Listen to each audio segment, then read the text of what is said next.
दोस्तों, आज की कहानी है बहू अपनी सारी गलतियों का इल्जाम मेरी बेटी पर ही डाल दो। दोस्तों, कहानी शुरू करने से पहले अगर आपने चैनल को सब्सक्राइब नहीं किया हो तो कर लीजिए ताकि आपके पास पहुंच सके हर नया वीडियो। बहू आज जूस मिलेगी भी या नहीं? सासू माँ की आवाज़ सुनते ही रिद्धि माँ हड़बड़ा कर उठी। देखा तो जतिन भी सोए हुए हैं। वो रविवार यानी छुट्टी का दिन, मगर रिद्धि माँ की जिंदगी में शायद ही कोई छुट्टी होती होगी। रोज सुबह जल्दी उठना और सबके मन की करना, अपना मन तो वो भूल ही सूखी थी। घड़ी की सुइयां 7 बजा रही थी। किसी तरह मन को मार कर वह उठी। सास ससुर को सुबह चाय की नहीं जूस की आदत है और पति देव को चाय की, और आज तो सबकी फरमाइशें भी पूरी करनी पड़ेगी। रविवार जो है उठते साथ ही दैनिक कार्यों से निवृत्त होकर सास ससुर के लिए जूस निकाला, फिर चाय चढ़ाई, फिर झट से गुस्सा खाने में जाकर मशीन में कपड़े लगा दिए, फिर जल्दी से रसोई में आकर इडली सांभर की तैयारी करने लगी। जल्दी जल्दी आलू भी गैस पर चढ़ा दिए। बेटे को आलू पराठा और बेटी को ब्रेड पकोड़ा खाना था। एक तरफ से भागम भाग वाली जिंदगी जी रही थी रिद्धि माँ, पर किसी को भी उस पर तरस नहीं आता था। जतिन तो वैसे भी अपने माँ के दुलारे हैं। अगर घर के काम में रिद्धि माँ की मदद करने का सोच भी ले तो उनकी शान घट जाती है। और रिद्धि माँ का बेटा वो मदद करने आता भी है तो रिद्धि माँ की सास, हे भगवान देखो कैसा जमाना आ गया है, मेरे पोते से काम करा रही है। रिद्धि माँ चाहते हुए भी कुछ बोल नहीं पाती थी। बेटी तो फिर भी बहुत सोती थी। अरे बहू, लगता है इडली सांभर कल मिलेगी खाने को। 9 बज गया, अभी तक नाश्ता नहीं मिला। इसी को कहते हैं बहू होने का सुख। ये देखो मशीन में कपड़े कर भूल गई हो, और सरफ भी देखो बहू कितना बर्बाद करती हो। एक हमारा जमाना था, बाल्टी में कपड़े भिगोकर थोड़ी देर रख दो फिर चकाचक साफ हो जाते थे। आजकल देखो मशीन में लगाकर फोन देखने में बिजी। मम्मी जी, पाकी का फोन आया था, शाम को घर आ रही हैं। रिद्धि माँ जो काम कर रही होती भी तो सास के टोका टोकी से वो भी बिगड़ जाता। क्या पाखी घर आ रही हैं? आज तो बहुत शुभ दिन है। मैं आज ही अपनी बेटी को याद कर रही थी, तब तो जल्दी जल्दी हाथ चला बहू। उसके लिए ऐसा कर गाजर का हलवा बना ले और मटर की कचौड़ी, और हाँ, मलाई पनीर तो जरूर बनाना, उसे बहुत पसंद है। और 2-4 चीजें बना कर रख दे, और दिन के खाने में दाल चावल और 1-2 सब्जी बस बना लेना। मुझे तो दही चावल दे देना बस। जी मम्मी जी, अगर हलवा की जगह आज कुछ मीठा, कुछ बाहर से, तुम कहना क्या चाहती हो? मेरी बेटी आए तो मैं उसको बाहर से मंगवा कर खिलाऊं। एक तो वैसे भी उसको वहाँ आराम नहीं मिलता है, बेचारी दिन भर काम में लगी रहती है। यहाँ वो कुछ देर आराम से बैठकर अपनी पसंद का खाए भी ना।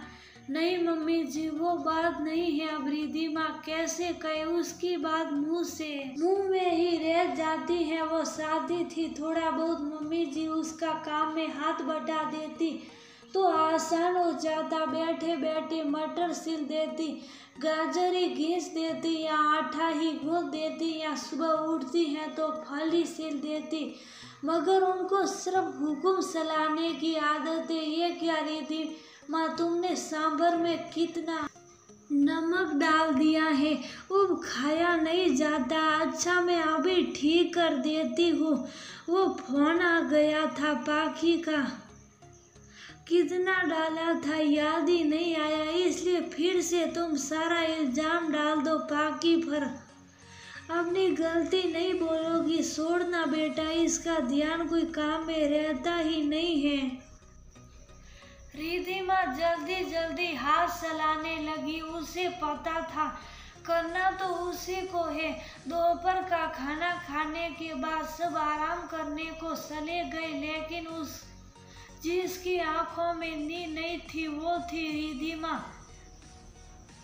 उसने जल्दी जल्दी गाजर घिस कर हलवा बनाया। मलाई पनीर बनाते समय ना जाने क्यों उसकी आंखों में आंसू आ गए। वो सोचने लगी, मैं भी तो अपने माँ बाप की लाडली थी।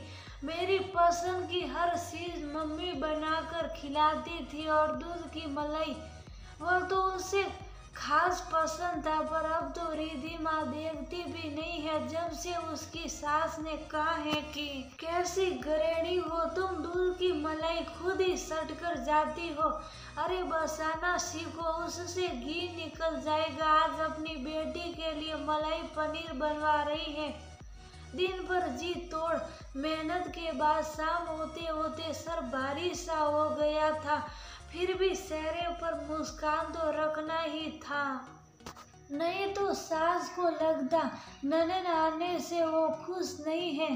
ननद की शादी अभी कुछ महीने पहले ही हुई थी, पास में ही ब्याही गई थी। ननद आ गई थी। रिद्धिमा ने बड़े प्यार से सब कुछ परोसा और खिलाया। अरे भाभी आप भी बैठो ना, साथ में नहीं पाकी, आप लोग खाइए ना। तू खाना बेटा। वो खा लेगी, देख तो कितनी दुबली हो गई है। अरे अपने लिए समय निकाला कर, नहीं तो दिन भर काम के शक्कर में पीसती ही रहेगी। जमाई बाबू कैसे हैं? नहीं माँ, मेरी सास बहुत अच्छी है। मेरी बहू बहुत मदद कर देती हैं मेरे खाना बनाने में या सफाई में, हर चीज में अपनी राय भी देती हैं और मदद भी करती हैं। वो तो ठीक है बेटा, वो तो तू अच्छी है बेटा जो सबको अच्छा कहती हैं। नहीं तो आजकल कौन अपनी सास को अच्छा कहता है। कहते हुए वो ने रिद्धिमा की तरफ देखा। बहू तूने टमाटर की चटनी नहीं बनाई, मम्मी जी हरी चटनी बनाई है। फिर सॉस था तो इसको तो कमजोरी से मतलब है बस, कामचोरी से मतलब है बस। इसका बस चले तो ब्रेड जैम बनाकर खिला दे। एक समय मैं भी बहुत ही चुटकियों में खाना बना दिया करती थी। रिद्धिमा की आंखों में आंसू आ गया। जिनके लिए सुबह से रात तक एक पैरों पर खड़े होकर काम करो और तारीफ की जगह सिर्फ बुराइयां ही मिलती हैं। क्या मम्मी भाभी ने इतनी सारी चीजें तो बनाई हैं। वो रिद्धिमा जी आई। यार तुमने मेरी ये पीली वाली शर्ट नहीं धोई जी, उसका रंग जाता इसलिए सोचा था हाथ से धो दूंगी, समय नहीं मिल पाया, कोई और पहन लीजिए।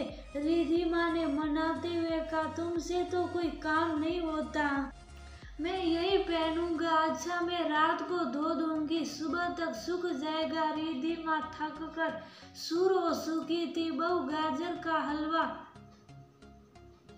और मलाई पनीर दामाद जी के लिए बांध कर दे दे। ननन के जाने के बाद बहू ये बर्तन क्यों अभी तक पड़े हुए हैं? मम्मी जी थोड़ा थक गई हूँ, इतने में ही थक गई। मम्मी जी मेरे सर में थोड़ा दर्द है, कुछ देर आराम के बाद साफ कर दूंगी कहकर अपने कमरे में चली गई। तो क्या तब तक पड़े रहेंगे? उनको लगा शायद उसने सुना नहीं। फिर से आवाज लगाया और कमरे तक गई। बहू रिद्धिमा माँ आवाज लगा रही है, मैं बहुत थक गई हूँ, मम्मी जी मुझे आराम करने दीजिए। कैसा जमाना आ गया। एक हम लोग थे जो अपनी ननद को सर पर बैठाते थे और आजकल की बहुएं, इसको तो मेरी बेटी का आना बार लगता है। जिस दिन वो आती है ये थक जाती है। रिद्धिमा आज थकान और गुस्से से फट पड़ी। हाँ मम्मी जी थक जाती हूँ, रोज थकती हूँ, फिर भी सुख साफ अकेले अपना काम घर की बहू, पत्नी और माँ होने के नाते करती रहती हूँ। इस घर की जिम्मेदारी और फर्ज निभाती रहती हूँ। चाहे मेरी तबीयत खराब ही क्यों ना हो, क्योंकि मैं बहू हूँ ना। पर एक बात बता दूं आपको, मैं कोई सिराग से निकली हुई जिन नहीं हूँ जिसे जो बोलो, जो हुक्म मेरे आका बोलकर वह पूरा कर दे। मैं जीती जागती इंसान हूँ, मैं भी थकती हूँ, मुझे भी दर्द होता है शरीर में भी और मन में भी। पर या कोई आराम करते करते थकता है और कोई काम करते करते। रिद्धिमा, कैसी बात कर रही हो तुम मेरी माँ से? क्यों, आपका एक शर्ट में आज व्यवस्था के कारण नहीं धो पाई तो आपने मुझे सुना दिया। तुमसे कुछ होता नहीं है, ठीक है, मुझसे कुछ नहीं होता, आप ही कर लीजिए। वह आपकी शर्ट रखी है। और मम्मी जी, मैं भी अच्छी बनना चाहती हूँ आपकी बेटी की तरह, लेकिन इसके लिए आपको मेरे कामों में मदद करनी होगी, ताकि मैं जब आपके अपने मायके जाऊं तो मैं भी शान से अपनी माँ से कह सकूं मेरी सास भी बहुत अच्छी है। अब आप तय कर लीजिए आपको कैसी सास बनना है। रिद्धिमा की सास साफ रसोई की तरफ चली गई और जतिन बाथरूम की तरफ। रिद्धिमा आज खुद को बहुत हल्का महसूस कर रही थी। आज उसे एहसास हो गया था देर से ही सही, पर अपने लिए आवाज उठाना जरूरी होता है, नहीं तो एक बहू की सारी ख्वाहिशें गीले कपड़ों की तरह फर्ज और जिम्मेदारियों के नाम पर निचोड़ दिए जाते, फिर उम्र की धूप के साथ सुखा दिए जाते।